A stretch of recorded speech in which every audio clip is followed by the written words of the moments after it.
record on this computer. All right, great. So now I'm recording. Yeah, we're gonna go through the first couple weeks of keeping. What are you doing the first couple weeks of managing your bees? Um, it's kind of like it's a lot. You're looking at a lot, and you almost feel like you could be overwhelmed, but it's it's actually much simpler. You're really just growing bees. Um, so our agenda, we're going to talk briefly about the difference of a package and a nuke. Um, what's a package of bees? What's a nuke of bees? And why I prefer those nucleus colonies. We're going to go over installing that nucleus colony, and we're not going to talk about packages really at all, because I would encourage everybody to buy a nucleus colony. Just because of the problems that packages have. And then we're going to go into actually how that nuke will grow into a full-size colony with some soft dates. You know, I give like the within this amount of days or within that amount of days, you'll see. And then a lot of talk in the first year, especially in the spring, is the race use of sugar. It's a debate in beekeeping that I think is given way too much time. It's really a non-issue. You can't mess it up. And I just want to do like 2 seconds on addressing the sugar ratio dilemma. So packages versus a nuke. A nucleus colony is 5 frames of drawn comb. So you have 5 total frames inside this box, and they're all drawn with wax. There's adults of all stages. You have your foragers, your guards, your nurse bees, your newly emerged bees, your dying bees. You have bees of all ages. And that's important because of that second talk, or the first talk that we had was the jobs of the bees themselves. So having young adult bees, or you're able to feed the brood of all stages. Now, brood being eggs, larva, capped pupa, um, and that you will have the whole dynamic of you'll have bees emerging throughout the first couple weeks of your hive. So it's really going to explode in size within the first couple weeks because you have brood of all stages.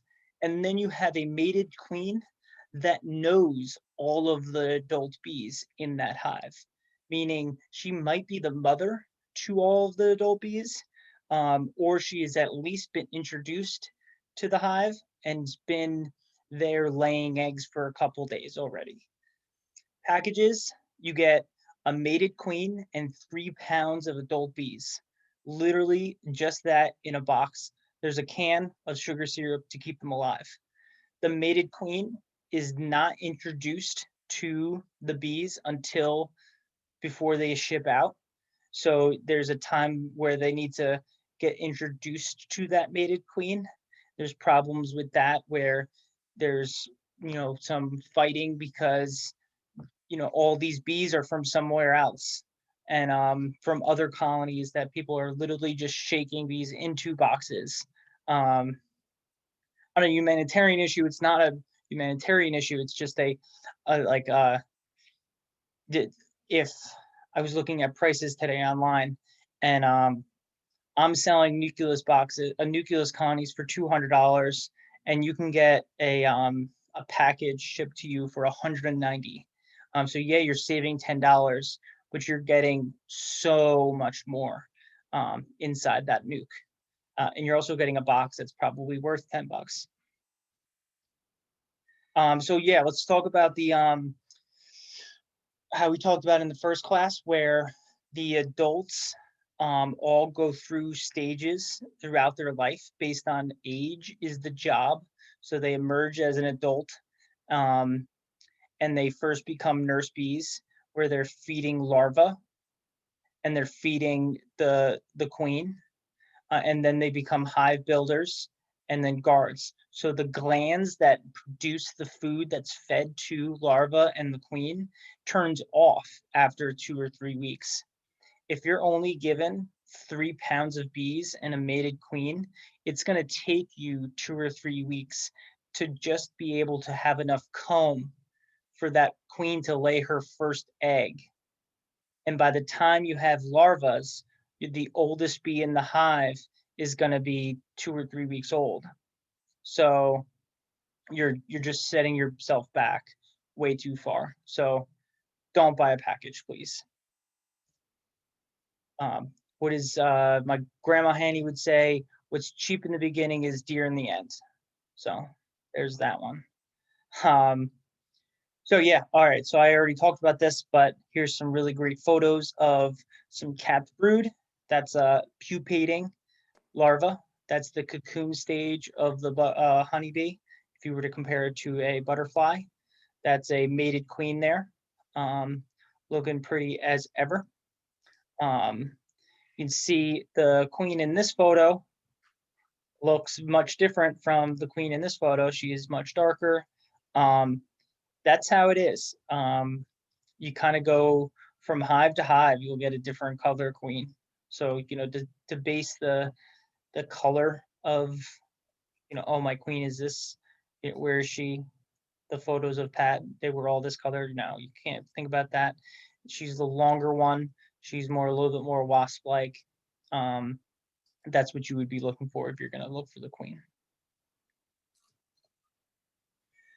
So day one, we're going to be setting something up where you're going to pick your nucleus colony up in the evening. And what you do is you go there, you go home, and you put the box on top of the hive. You already have your equipment, or you're buying your equipment that day. You set your equipment up, you put the box on top of the hive. You leave it there for the night. Don't manipulate it that night. People say like, oh, well, I'm gonna put my nucleus colony into my hive because it's nighttime, all the bees are sleeping. Well, they're not sleeping. Humans sleep. Insects really don't in the same way, and that's a nightmare where they become very defensive and they crawl and they sting, and it's a terrible thing. I've only heard stories, but because they've scared me into ever working bees in the evening time. So yeah, first day, just put your nucleus colony on top of where they're going to go, with the entrances facing the same direction, because tomorrow you're going to come and you're going to put the nucleus colony inside that full-size hive. So I'm going to do a lot of talking, mentioning frame and frame numbers. It doesn't matter which side you start with, but the one frame that's on one end is 1, and the other one is 10, and then 2, 3, 4, 5, 6, 7, 8, 9, 10. Could have just as easily named this. I could have just as easily named number 1, 10, and 10, 1, and had everybody switched. But just for the language sake, calling frame 1 and 2, you're leaving frame 1 and 2 in, and you're taking, 8 frames out, that kind of thing. This is a photo of that nucleus colony that I'm selling. It's actually 5 frames, and then in the 6th spot, there's a feeder with some hard candy for emergency feeding. So this is a 6-frame box, but in frame 6, there's a feeder. And that's just language that I'm going to be using a lot, and it's something to get used to while working your bees, and things like that. To compare to the egg analogy from the last 2 talks, you'll find your brood on most likely on frames 4 to 8, right in the middle there, and then your pollen is on 3 and 9, and then your honey frames are on the ends. So that would be another example of using frame numbers in the talking about management. So here we go. Now you have your nucleus colony. You took it off the top of your hive. Your entrances are facing the other way. You're standing behind the hives. You took out your frames here. You took out frames number 3 through 7 because you have 5 frames of bees that you're going to add into here. I'd probably even go ahead and give yourself some more room and take out these other 3 frames just so it's easy to slide in. And you want to move the frames from your nucleus colony in the same order that they are in that nucleus colony. So your entrance is over here, and your entrance is over here. So frame number 1 in your nuke becomes frame number 3, frame number 2 becomes number 4, and so on. You're not doing a full inspection that day. You don't need to go slow and look at your hives and find your queen. If you glance at the frame and you're looking at the frame while you're moving and putting it into the box, that's totally fine. But you really kind of want to do this a bit quicker than you would really like. This isn't the learning day of working your hives, and really that's because they came in on a truck the day before. They just been through a bit. Give them a day or two before you go back in, kind of thing. So that's just one solid point. On that first field day, I'm going to install one of the nukes that I'm selling into a full-size hive. So I'm going to do that for you, and so you can watch, you can help me, but I'm gonna install one of the nukes into a hive the day of that field day. And then you're gonna put on whatever feeder you choose of your choice, one of the division board feeders, where you sacrifice one of the frames, either frame 1 or frame 10, and you would feed your syrup in one of those, or your top feeders, which I'd suggest just because you can hold 3 gallons versus 1 gallon. But if they're right in your backyard and you don't mind checking up on them once a week, the division board feeders is totally fine. So yeah, you want to feed. You don't want to run out. You don't want the bees to run out of sugar syrup in your first couple weeks. So if you feed them only a gallon, you're going to want to look at the hives in 2 or 3 days. Just pop the lid and look inside your feeder to see if they've drank all that sugar syrup. Just because you don't want them to be without syrup in the first year. In this growing season, because you want to go from 5 frames of bees and brood to 20 frames of bees and brood going into winter. So you don't want them to run out of syrup.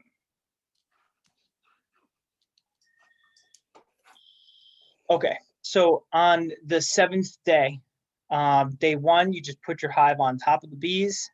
Day 2, you installed your nuke. Now the 7th day, maybe in a day or two, like if it's raining on the 7th day, you want to go in and do a full inspection. You want to go into the hive and you want to look for eggs. Now, I don't really spend a lot of time looking for my queen. The only time I'm looking for my queen is when I'm doing an alcohol wash and I'm doing a mite check. But that would be the only time, because I don't want her on the frame that I put into my alcohol jar.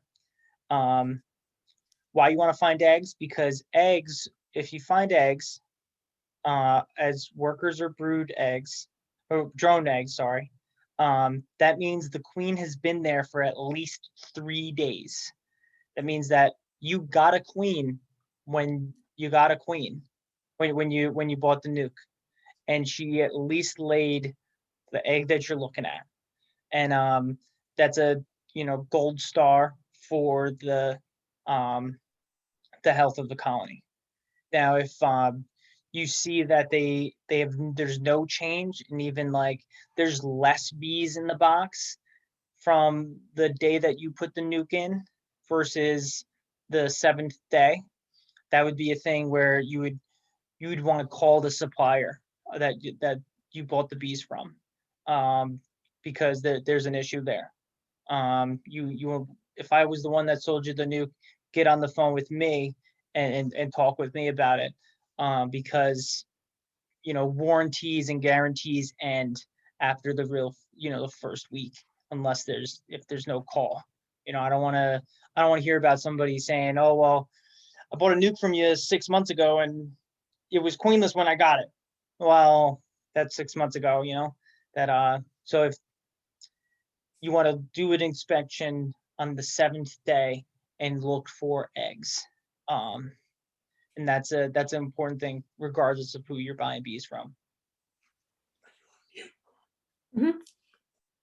So I should pause there, and I'm going to look at the chat, and if anybody has some questions, you can throw it into the chat. Oh, I can without unsharing my screen.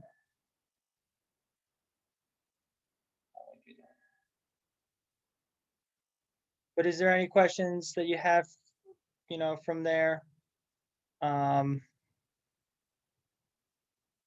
Seem good? All right, so I'm gonna go back. All right, so then going on from that, after that first week and moving on to what I call day 25, you're doing an inspection, you're going into your hives about once a week, just because this is your first year in bees, and you'll learn from them a lot when you kind of grow with them. Meaning that when you watch that 5-frame of bees go from 5 frames to 10 frames and week to week, is you end up learning with that, you learn more, kind of thing. Now here's some jargon, and that's why I wanted to really talk about the number of frames. So frame 1 to frame 5, frame 10 to frame 6. So when the bees have gone from the 5 frames in the middle, and now they're getting to what would be frame 2 and frame 9. You want to take the end frames and put them into the middle, kind of fold them in, take them out, and you want to put them right into the middle. And that would be the first and only time that you really would want to break up the brood nest with comb. Meaning taking your queen is somewhere here laying eggs, and then you have the outside where they don't pay too much attention to, and you want to bring those 2 frames into the fold, because they'll be less inclined to draw out and work on those end frames if they're just barren. They kind of don't touch them. And you're continuing to feed. 7 to 25 are really soft dates, because the next task is I say 14 to 40 days, because you can get here quicker, or it can take you all the way to the 25. Again, you're going in and you're looking for the queen, or you're looking for eggs. You want to just always find eggs in your first year. That's the great learning experience of it. At this point, they're taking up all 10 frames of that bottom box, and they're ready for their second brood box. All right. At this point, what I would do is I'd do a mite check. In our pest and disease talk, I talked about what a mite check is, or an alcohol wash. We talked about that quite a bit. Putting 300 bees into a jar of alcohol and shaking them, getting a count of varroa mites, um, a percent infestation. I have not posted that onto YouTube yet, and that will come. Hold me to it tomorrow.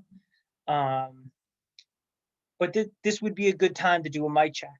Um, you know, especially in your first year, you should try to do a mite check once a month. And because I feel like you would just learn so much by really working on your bees. Um, and then what you want to do, instead of just plopping the box, plopping this orange box right on with all brand new equipment, brand new frames, what they're going to do is they're going to be less inclined to go up into it and start working on those frames the same way that they were less inclined to work frame 1 and 10 in the bottom box. So you folded them back into the center of the colony. You want to take some of the center frames, maybe 2 of them, call it frame 4 and 6, and you want to move it up into the top, into your top deep. So, and move those 2 frames that you have here down into the bottom. So now you're kind of taking that brood nest and you're stretching it. And what that would do is they'll grow into it. You stretch that brood nest, and then they'll move up into it. The blue here is representing the brood nest. Now, if you don't do that and you added the box, they won't understand this orange box with brand new equipment as more room that they can move into. And what do bees do when they feel like they don't have enough room and they have a very strong population and it's early in the season? They swarm, and you'll have half your bees up into your tree, or in your rhododendron. And that's something that you would want to prevent. Not just because we're in suburbia and this looks frightening, even though I'm on the ground and I crawled underneath this swarm to take this photo with no suit and shorts and a t-shirt. It just looks frightening to the non-beekeeper because that's 3,000 bees in a bush. And it's just something that we want to avoid. It's also 3,000 bees that should be in your hive ready to make honey for you. So you don't want to do that because you're missing out on good production. So yeah, that moving up a frame on day, probably after day 30 for sure, to day 40. And you're feeding. You want to, until they're 20 frames of bees, you don't stop feeding. So if you have one of those division board feeders and you're only feeding a gallon at the time, you want to go in once a week to check in to make sure that there's enough sugar syrup on it. Just sugar syrup with them. That's kind of why I like the larger top, the top feeders, because they hold 3 gallons. And then, all right, so then this is my one of my last points of when I, sugar syrup or sugar water, sugar mix. There's a million different opinions out there, and I measure mine by volume. So in spring, the books will say to feed 1 part sugar to 1 part water. Is that by weight? Is that by volume? Is that by, I don't know, molarity? I don't know. But I do it by volume. 1 gallon of my iced tea pitcher is 1 gallon. I'll scoop into my bag of sugar and I'll pour that into a bucket, and then I'll fill up that same pitcher of water and I'll pour it into the bucket. That's 1-to-1 to me, and it will make slightly less. It will make slightly more than a gallon of syrup. In fall, the books will read, that's actually switched here. It 1 part water to 2 parts sugar to make it thicker in the fall, because you really want to just put the weight on them and you want to make sure that they're heavy for the coming winter time. That's what the books will say. 1 part water to 1 part sugar. This should be switched because I have the written out here. But what I found is that if you feed them a little bit thicker syrup in the spring, you end up feeding less. You end up having to go back to the hive to check up on them less. They take the same amount of sugar, but if you deliver that sugar in less water, you tend to have to feed and go to the bee yard less times. It's better to feed them a little bit thicker of a mixture than to feed them a thinner mixture that will end up fermenting. So that would be, I feed a thick syrup spring or fall, really. So you can't go wrong with feeding thicker. You can go wrong with feeding thinner is really what the point I want to make here. So I really think that those are the most major hurdles in your first couple weeks of keeping your bees. Next week we're going to talk about the problems that will arise, and knowing and learning what you're looking at, and if you pull this frame out that's on the screen right now, what exactly is going on here. If I see this on my hive in July, what's going on here is what the next talk is going to be. And take a swing at it, throw in the chat what you think is going on here. What do you think what are those peanuts on this hive? And throw in the chat right now, with your guess there. This class is free, brought to you by Hank and the sale of candles and honey on my web store. So I've had a great amount of support from everybody for supporting the class through purchasing candles and honey, and I really do appreciate that. So I'm going to stop recording, and I'm going to go to the chat, and I will